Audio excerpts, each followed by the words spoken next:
오늘 이 심층 탐구를 들으시는 여러분도 한번 상상해 보시죠.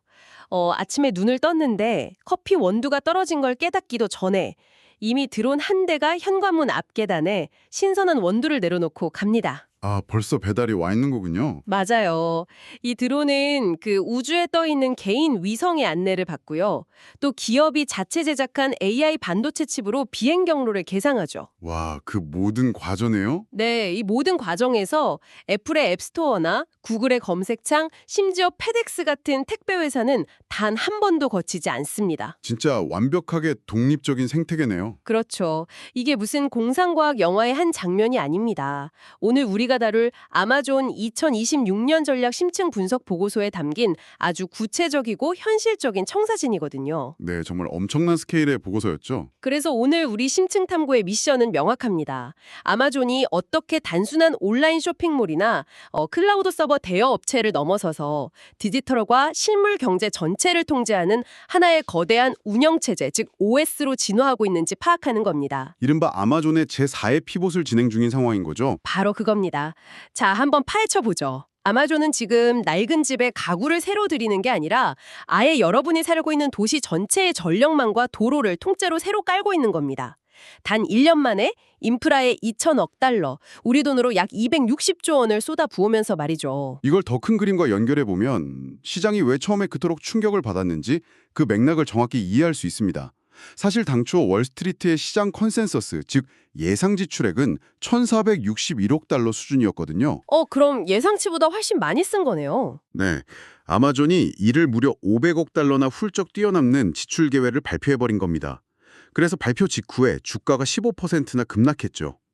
그도 그럴 것이 2026년 잉여 현금 흐름, 그러니까 FCF가 전년도 382억 달러에서 112억 달러로 곤두박질 칠 것으로 예상됐거든요. 아, 잉여 현금 흐름이라면 회사가 꼭 써야 할 돈을 다 쓰고 지갑에 순수하게 남은 현금을 뜻하는 거잖아요. 맞습니다.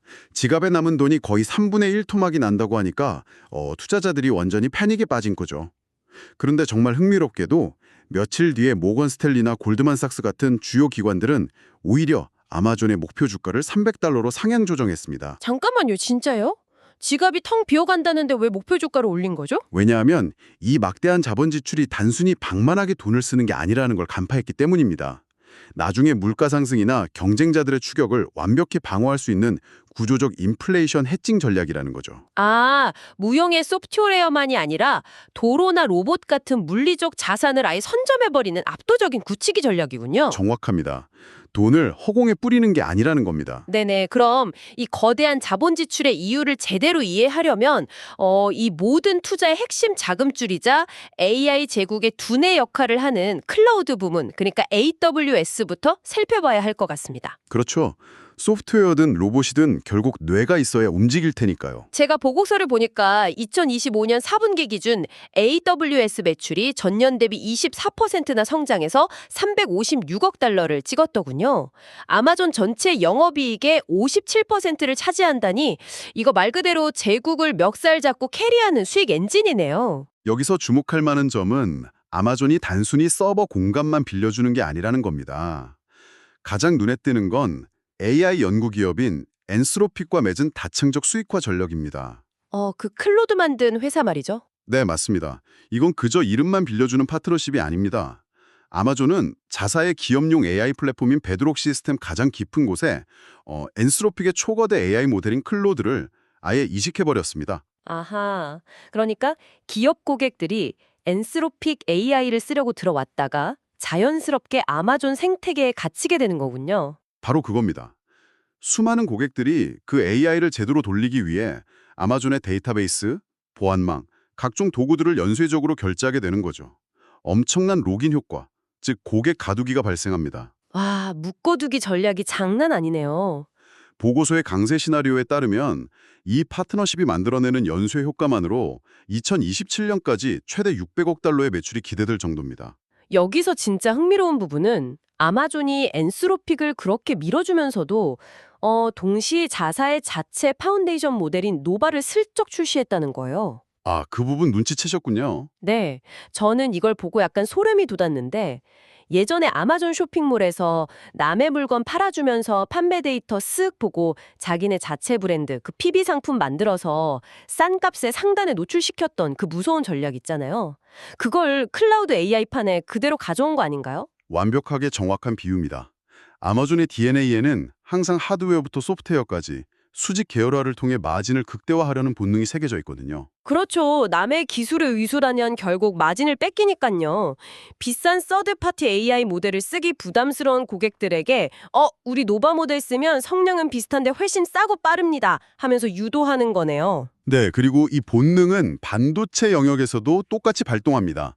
현재 AI 시장은 엔비디아의 GPU 칩이 독점하고 있잖아요. 맞아요. 다들 엔비디아 칩 못 구해서 안달이죠. 그래서 아마존은 이 의존도를 낮추기 위해 3나노 공정 기반의 자체 칩, 트레이니엄 3 울트라 서버 100만 개를 데이터 센터에 통합할 계획입니다. 100만 개요? 와, 진짜 스케일이 다르네요. 하지만 무작정 엔비디아를 배척하는 건 아닙니다.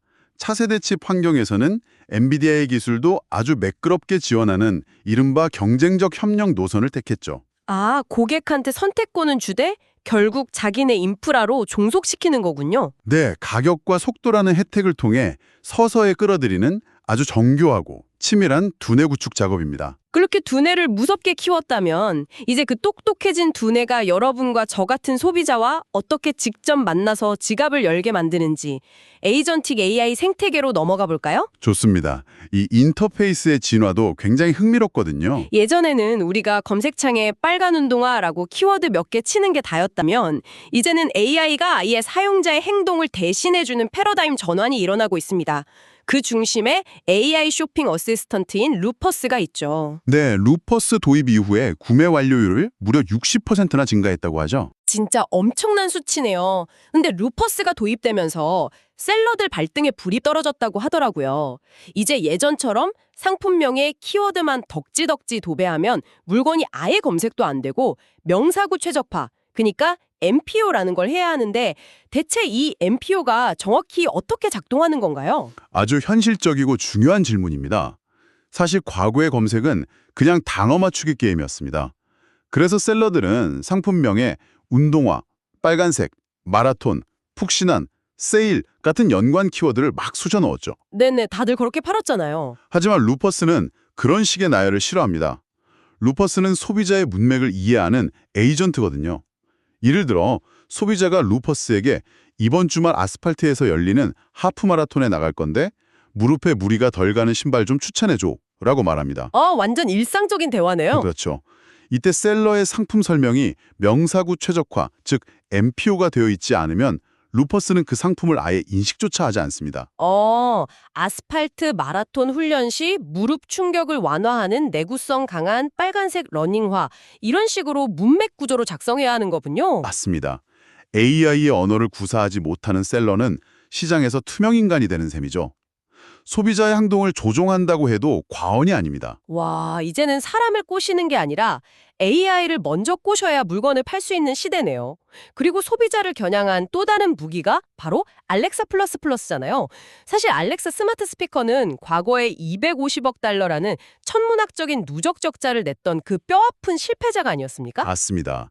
예전에 알렉사는 그저 알렉사 3분 뒤에 타이머 맞춰줘 수준의 멍청한 스피커에 불과했죠. 저도 집에 하나 있는데 진짜 타이머용으로만 써요. 다들 그러셨을 겁니다. 하지만 이제는 그 안에 에이전틱 AI가 탑재되면서 완전히 달라졌습니다. 아마존은 프라임 비회원에게 월 19.99달러의 구독료를 부과하기 시작했거든요. 돈을 내고 쓸 만큼 가치가 있다는 뜻이네요. 네, 단순히 음성 비서를 넘어 사용자의 일정을 관리하고 이메일을 요약하며 대신 쇼핑까지 해주는 진정한 비서로 거듭난 겁니다. 게다가 알렉사 플러스 플러스 웹을 통해 거실의 스피커를 넘어 직장인의 데스크탑 브라우저까지 침투했죠. 강력한 수익 창출 채널로 탈바꿈 시켰군요. 직장인 하니까 기업용 B2B 시장에 내놓은 아마존 큐 사례도 놀랍더라고요. 하국의 쿠팡이 이 도구를 썼다면서요? 네, 맞습니다. 보통 기업에서 낡은 자바 코드를 최신 버전으로 업그레이드하려면 개발자 수십 명이 몇 달 동안 밤을 새워야 하는 엄청난 노가다 작업이잖아요. 그쵸. 진짜 골치 아픈 프로젝트죠. 그런데 아마존 큐가 이 프로젝트 일정을 무려 90% 이상 단축시켰다고 합니다. 와, 90%요? 수십 명의 인건비와 몇 달의 시간을 며칠로 줄여버리니 기업 입장에서는 이 AI 구독료가 전혀 아깝지 않겠네요. 확실한 투자 수익률, ROI를 내는 거잖아요. 맞습니다. 압도적인 효율성이죠. 근데 잠깐만요. 제가 여기서 한 가지 짚고 넘어가고 싶은 게 있습니다. 보고서를 보니까 아마존이 프로젝트 트랜스포머라는 스마트폰 하드웨어를 만들고 있다던데요. 심지어 앱스토어가 아예 없는 AI 스마트폰이라고요. 아, 그 부분 보셨군요. 네, 제가 똑똑히 기억하는데 아마존이 예전에 파이어폰이라는 스마트폰 만들었다가 고작 3만 5천 대 팔고 대차게 망한 흑역사가 있잖아요. 카카오톡도 인스타그램 앱도 못 가는 멍텅구리 폰을 만든다니 솔직히 이게 과연 승산이 있는 게임일까요? 두 중요한 주문을 던지게 하죠. 왜 아마존이 굳이 아픈 기억을 꺼내며 다시 모바일 하드웨어 무덤으로 걸어 들어갈까요? 제이 알라드가 이끄는 이 프로젝트는 일반적인 풀스펙 버전과 이른바 멍텅구리 폰 버전 두 가지로 나뉩니다. 앱스토어가 없다는 게 핵심인 거죠? 맞습니다. 그럼 앱도 없이 어떻게 쓰냐고요? 이 폰에서는 사용자가 앱을 켜고 터치할 필요가 없습니다. 바탕화면에 거대한 AI 에이전트 하나만 떠 있는 겁니다. 그냥 말만 하면 되는 건가요? 네, 주말에 캠핑 갈 건데 바비큐 재료 좀 준비해줘 라고 말하면 백그라운드에서 AI가 알아서 홀푸드 마켓에 접속해 고기와 채소를 주문하고 프라임 비디오에서 볼 영화를 다운로드해 놓습니다. 와, 편하긴 한데 왜 굳이 폰을 채로 만드는 거죠? 현재 전 세계 모바일 시장이 애플과 구글의 듀오폴리, 즉 독과점 상태이기 때문입니다. 아마존이 앱 안에서 뭘 팔던 애플과 구글의 30%의 통행세를 내야 하잖아요. 아하, 그러니까 이 생태계에 더 이상 종속되지 않으려는 거군요. 네, 중간 유통자 없이 소비자와 직접 연결되겠다는 고도의 전략적 해칭, 방어수단인 셈입니다. 와, 구글과 애플의 30% 세금 징수를 아예 우회하는 탈출 작전이었네요. 자, 지금까지는 똑똑한 두뇌와 소프트웨어 이야기였는데 솔직히 디지털 인터페이스나 앱 같은 건 구글이나 메타 같은 다른 빅테크들도 돈과 시간만 들이면 언제든 따라올 수 있잖아요. 어느 정도는 그렇죠. 그래서 영원한 독점을 보장하긴 어렵죠. 그러니까 우리는 이제 디지털 세계를 떠나서 아마존만의 진짜 무기, 다른 빅테크가 절대 복제할 수 없는 피지컬 AI, 즉 현실 세계의 물류 로봇 군단 이야기로 넘어가 봐야 합니다. 바로 그 지점이 아마존이 구글이나 메타와 본질적으로 다른 이유입니다. 구글은 화면 안에서 지배하지만 아마존은 물리적 현실을 지배하려 하거든요. 현재 아마존 물류망에는 100만 대 이상의 로봇이 가동 중입니다. 100만 대요? 진짜 상상이 안 가는 규모네요. 이 거대한 플릿을 지휘하는 건 프로젝트 일루나라는 창고 관리 에이전트와 딥플릿이라는 동선 최적화 두뇌입니다. 과거에는 로봇 하나를 개발하고 현장에 투입하는데 3년씩 걸렸거든요. 꽤 오래 걸렸네요. 그런데 이제는 디지털 트윈 기술을 씁니다. 가상현실 속의 실제 창고와 똑같은 매트릭스 세계를 만들어 놓고 로봇 수천 대를 시뮬레이션으로 수백만 번 학습시키는 겁니다. 아, 현실에서 부딪힐 시행착오를 가상에서 끝내버리는 거군요. 네.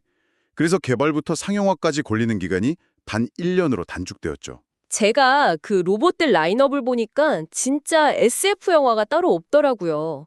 사람처럼 두 발로 걸어 다녀서 트레일러 안으로 직접 걸어 들어가는 휴머노이드 디짓. 부터 깨지기 쉬운 물건도 조심스레 집어내는 촉각 센서를 가진 벌칸. 그리고 엄청 무거운 팔레트를 알아서 옮기는 자율주행 중장비 타이탄. 게다가 동네 작은 매장에 특화된 오비탈도 있죠. 맞아요. 그 마이크로 풀필먼트를 가능하게 하는 로봇이요.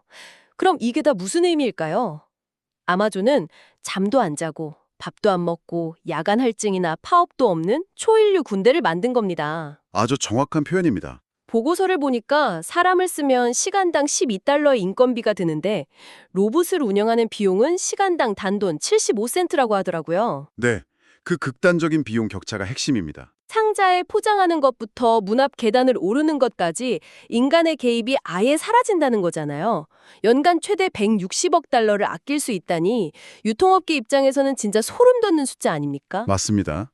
시간당 12달러 대 75센트. 이 압도적인 차이는 월마트 같은 전통적 유통업체나 페덱스 같은 운송업체의 이익률 구조 자체를 붕괴시키는 무기입니다. 게임이 안 되겠네요. 게다가 아마존은 라스트 마이터, 즉 마지막 배송 단계의 한계를 극복하기 위해 단차나 계단을 척척 오르는 사족보행 배달 로봇 기업인 리버를 전격 인수했습니다. 아, 그 로봇 강아지 같은 거요? 네. 그리고 프라임 에어드론은 마침내 상업용 유관 외비행, 그러니까 조종사의 시야 밖까지 날아가는 비행 최종 승인까지 받아냈고요. 와, 하늘과 땅을 다 장악했네요. 이것은 단순히 배송 비용을 절감하는 차원이 아닙니다.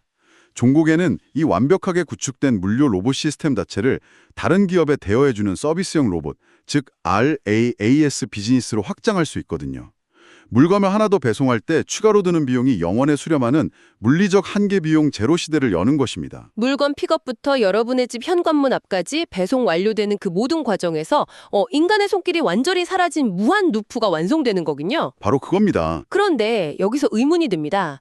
거대한 창고 안을 꽉 채운 로봇들이나 복잡한 도심거리를 돌아다니는 배달 로봇들이 서로 부딪히지 않고 끊임없이 움직이려면 이 수백만 대를 하나로 묶어줄 거대한 연결망이 필요하잖아요. 동네 와이파이 수준으로는 어림도 없을 텐데요. 물론이죠. 지연 현상이 조금만 생겨도 큰 사고로 이어지니까요. 그래서 등장하는 게 바로 자율주행 기술과 우주 위성망인 거네요. 죽수와 아마존 레오의 융합 전략 말이죠. 정확한 통찰입니다.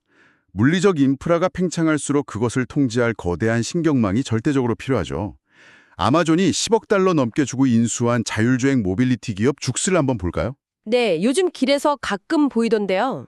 죽스는 이제 100만 마일 주행을 돌파하고 미국 10개 주요 도시로 상업화를 확장했습니다. 운전대도 없고 앞뒤 구분이 없는 토스토 모양의 차량으로 아예 유료 서비스 규제 면제까지 신청했죠. 그 박스 모양 자동차요? 네, 그런데 죽수의 진짜 가치는 우버처럼 사람을 태우는 택시 수입에 있지 않습니다. 궁극적으로는 이 무인 차량들이 화물 이동 인프라와 결합해서 심야 시간에도 멈추지 않고 도시 정체에 물류를 실어나르는 거대한 혈관 역할을 하게 되는 겁니다. 아, 사람보다 짐을 나르는 게 진짜 목적이군요. 그리고 지상에서 움직이는 그 수많은 죽스 차량들과 하늘을 나는 배달 드론들이 길을 잃거나 통신이 끊기지 않게 우주에서 내려다보며 통제하는 게 바로 아마존 레오인 거죠? 맞습니다. 예전에 프로젝트 카이퍼라고 불렀던 사업이죠. 여기에 자그마치 1,000억 달러를 태우고 일론 머스크의 스페이스X를 포함해 무려 90회 이상 로켓 발사 계약을 맺었다고요? 올해 2026년 2월에 아리안 6 로켓으로 32개의 위성을 우주에 성공적으로 전개했다는데 솔직히 일론 머스크의 스타링크랑은 뭐가 다른 건가요? 겉보기엔 비슷해 보이지만 뼈대가 완전히 다릅니다. 이 차이가 굉장히 중요한데요. 스타링크가 일반 소비자에게 초고속 인터넷을 파는 데 집중했다면 아마존 레오는 철저하게 기업 간 거래인 B2B와 고도의 보안이 필요한 정부기관 시장을 정조준합니다. 아, 하하, 타겟 고객이 다르군요. 네, 아마존 레오의 위성 신호는 누구나 쓰는 공용 인터넷망을 거치지 않거든요. 우주에서 쏜 신호가 지상에 있는 아마존의 AWS 클라우드 데이터 센터로 직접 꽂히는 폐쇄형 네트워크입니다. 우와, 해킹에 거의 불가능하겠네요. 그렇죠. 이 압도적인 보안 구조 덕분에 미 국방부가 추진하는 하이브리드 우주 아키텍처 같은 엄청난 군사사업 수주에서도 아마존이 유리한 고지를 점하고 있습니다. 아, 그러니까 우주에서 쏜 레이저 같은 프라이빗 인터넷망이 지상을 달리는 자율주행 택시와 배달 드론, 심지어 군사시설에 직접 꽂힌다는 거군요. 이걸 자료에서는 플라잉 엣지 컴퓨팅 망이라고 불렀죠. 네, 아주 정확한 표현입니다. 쉽게 말해 기지국이 땅에 있는 게 아니라 내 머리 위 우주를 둥둥 떠다니면서 데이터를 처리해준다는 거네요. 정확히 이해하셨습니다. 지리적인 사각지대 없이 실시간으로 AI가 상황을 추론하고 의사결정을 내릴 수 있게 되는 겁니다. 뇌인 AWS와 신경망인 우주위성 레오, 그리고 팔다리 역할을 하는 물류 로봇과 죽스가 완벽하게 하나로 통제되는 지구적 규모의 생명체가 탄생하는 것이죠. 와, 이 엄청난 퍼즐 조각들이 다 맞춰지면 그야말로 무적의 제국이 될 것 같습니다. 하지만 하늘에서 내려와 다시 오프라인 현실 세계로 눈을 돌리면 필연적으로 부딪히는 꼬리 위험, 그러니까 거대한 장벽들이 있습니다. 현실적인 문제들이 분명 존재하죠. 네, 이 지점에서 여러분께 명확히 짚고 넘어갈 게 있습니다. 지금부터 우리가 다룰 규제 문제, 노동자들의 일자리 감소, 16만 개의 일자리가 로봇으로 대체되면서 생기는 노동조합의 반발 같은 이슈들에 대해서 말이죠. 우리는 이런 자동화가 도덕적으로 옳다 그르다, 혹은 특정 정치적 입장을 지지한다는 식의 섣부른 판단을 내리려는 것이 절대 아닙니다. 오직 원본 보고서에 명시된 사실과 다양한 시각을 있는 그대로 전달해 드릴 뿐입니다. 시장의 우려를 객관적으로 살펴보기 위함이죠. 100% 동의합니다. 우리는 여기서 어느 한쪽의 입장을 지지하는 것이 아니며 철저히 기업 가치와 시장 리스크 측면에서 있는 그대로 바라볼 필요가 있습니다. 네, 전문가님, 냉정하게 봤을 때 이 현실적인 장벽들이 얼마나 큽니까? 아마존 제국 앞에는 크게 3대 리스크 팩터가 도사리고 있습니다. 첫째, 글로벌 반독점 규제입니다. 당장 2026년 10월로 예정된 미국 연방거래위원회, 즉 FTC의 리나 칸 위원장 주도의 대규모 소송이 기다리고 있습니다. 아, 시장을 너무 독식했다는 그 이유 때문인가요? 네. 최악의 경우 아마존의 심장인 AWS나 물류 부문이 강제로 쪼개질 위험도 배제할 수 없습니다. 유럽에서는 이미 강력한 디지털 시장법 규제 때문에 5,900만 유로의 과징금을 맞았고요. 앞서 말한 루퍼스 같은 AI 기능도 제한될 수 있다고 하던데요. 맞습니다. 알고리즘 담합을 할 수 있다는 우려 때문이죠. 두 번째는 아까 잠깐 언급했던 일자리와 노동 갈등 문제네요. 2027년까지 무려 16만 명 규모의 인간 육체 노동을 디짓이나 오비탈 같은 로봇으로 완전히 대체하려고 하니까 당연히 미국 최대 운수 노조인 팀스터즈나 아마존 자체 노동조합이 강력하게 반발할 수밖에 없죠. 파업의 규모도 무시할 수 없을 겁니다. 게다가 로봇들이 길거리를 막 돌아다니니까 각 지자체랑 로봇 통행권을 가지고 법적 다툼도 해야 하고요. 로봇 배송이 기술적으로는 완벽할지 몰라도 이런 현실의 사회적 합의나 정치적 역풍은 진짜 장난이 아니겠어요. 그렇습니다. 기계는 완벽해도 인간 사회는 복잡하니까요. 마지막 세 번째는 공급망 및 관세 리스크입니다. 아, 자칩 칩 생산 문제 말이죠. 네. 아무리 자체 실리콘 칩을 설계한다고 해도 결국 그걸 만들어내는 생산 공장은 아시아의 파운드리에 의존해야 합니다.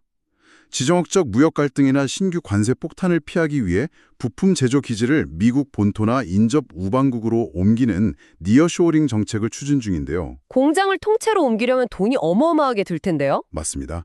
이 초기에 막대한 인프라 이전 비용이 2천억 달러라는 자본 지출 부담을 더더욱 짓누르고 있죠. 결론적으로 이 모든 규제와 비용이 맞물리는 2026 하반기가 아마존 제국 완성의 가장 뼈아픈 고비가 될 것입니다. 자, 이제 슬슬 이 거대한 여정을 마무리할 시간입니다. 오늘 자료를 쭉 관통하는 하나의 결론은 명확하네요. 2020년 아마존의 성천억 달러 자본 지출은 방만한 비용 팽창이나 흔해 빠진 AI 거품이 절대 아니었습니다. 아주 철저하게 계획된 투자였죠. 과거 창업자 제프 베조스가 빠르게 파이를 키워라 라며 인터넷 쇼핑의 표준을 장악했던 그 무서운 전략을 지금의 앤디 제시 CEO가 현실 세계로 그대로 이어받은 겁니다. 반도체 칩이라는 두뇌부터 루퍼스라는 소프트웨어, 100만 대 로봇이라는 신체, 그리고 우주 위성망이라는 신경까지. 완벽한 수직 케어라네요. 네, 디지털과 현실을 완벽하게 아우르는 모든 것의 인프라를 구축하는 그 마지막 단계인 셈이죠. 그렇습니다. 따라서 투자자들은 당장 올해의 잉여 현금 흐름이 꺾인다는 단기적 지표에 흔들려서는 안 됩니다. 아마존은 지금 넷플릭스나 구글처럼 화면 속의 단순한 코드 장사를 넘어서 오프라인 도로 위의 물동량과 우주 공간 자체를 통제하는 물리적 자산 기반이라는 난공불락의 진입 장벽을 세우고 있으니까요. 이 거친 파고만 무사히 넘는다면 아마존은 전 세계 실물 경제를 조종하는 유일무이한 거대한 운영체로 군림하게 될 것입니다. 오늘 심층 탐구를 마치기 전에 지금 이 이야기를 듣고 계신 여러분께 한 가지 도발적인 질문을 던져보고 싶습니다. 한번 상상해 보시죠. 여러분이 오늘 저녁 메뉴를 고민하기도 전에 에이전트 루퍼스가 취향과 건강 상태를 분석해 식재료를 장바구니에 넣고 결제합니다. 생각만 해도 정말 편하긴 하네요. 그렇죠. 그리고 리버 로봇이 알아서 우리 집 계단을 척척 올라와 완벽한 타이밍의 물건을 배달해주고요. 우리가 타는 자율주행 택시 죽수부터 머리 위를 떠도는 우주 위성망 레오까지. 여러분의 오프라인 현실 세계 24시간 전체가 아마존이라는 거대한 하나의 운영체제 안에서 한치의 오차도 없이 통제되는 삶. 완벽한 자동화 사회네요. 네, 우리는 분명 고민할 필요조차 없는 궁극의 편리함과 시간을 얻게 될 것입니다.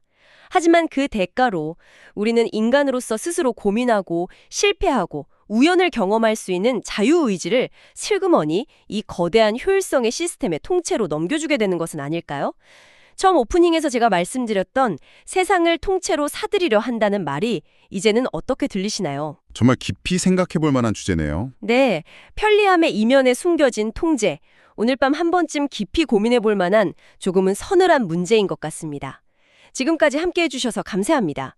다음 이번 심층 분석 시간에도 더 놀랍고 생각할 거리를 던져주는 인사이트로 찾아오겠습니다.